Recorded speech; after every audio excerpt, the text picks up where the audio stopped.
Сәлем достар, сіздермен бірге Жанерге арнаға қош келдіңіздер. Видеоны көрмес бұрын менің арнама тіркеліп қойыңыздар. Енді видеоны бастайық.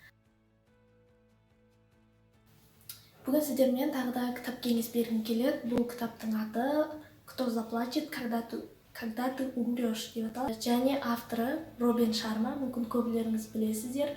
Знаменитый көптеген кітаптардың авторы.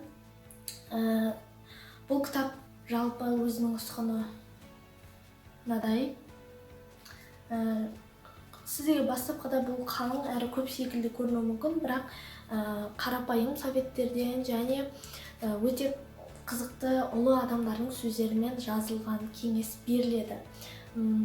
Жалпы кітаптың мазмұны 111 мазмұннан тұрады. Көптеген тақырыптарға байланысты, привычкаларға байланысты кеңестер беріледі. Сол секілді кеңестің бірі маған кітап туралы кеңес ұнады. Яғни мен бұрындары кітап оқыған кезде басынан соңына дейін әрбір кітапта сондай привычка екенді, менде басынан соңына дейін оқуым керек деген секілді. Бірақ ол маған қызықты ма, қызықты емес па, может бастапқыда қызықты болып, ортасына қарай қызықсыз болса да мен соңына дейін оқуым керек деген принциппен оқып кеткен болуы мүмкін. Сөйтіп, бұл маған көбісі сияқты көрініп, кітап оқу қиындап, сондай проблемалар туындайды екен.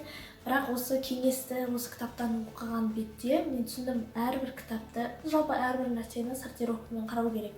Яғни, кейбір кітаптар сен үшін пайдалы болуы мүмкін, кейбір кітаптарды басынан соңына дейін не стоит или стоит жағдайда болуы мүмкін. Яғни, тұрарлық және тұрарлық емес кітаптар бар. Және кейбір кітаптар тек қана мазмұнынан өзіңе қызықты болған тақырыптарды ғана оқу бұл дұрыс және норма нәрсе екен.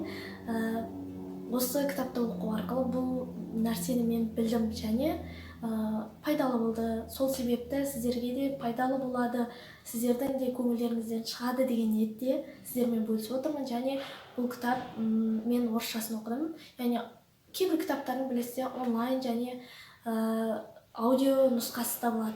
Сіздерге қазір ссылкасын қалдырамын. Оқып көріңіздер. Маған ұнаған кітап секілді сіздерге де қандай кітаптар ұнады, маған комментке менімен бөлісіп кетіңіздер. Бұл мен үшін маңызды әрі қызықты. Және алдағы уақытта сіздерге қандай тақырыптарда видео түсірейін, қандай тақырыптар ұнайды, мен үшін бұл да өте маңызды. Сол себепті комментке ойларыңызды жаза кетіңіздер. Бүгінгі видео осымен тамам. Сіздермен келесі видеода кездескенше сау болыңыздар.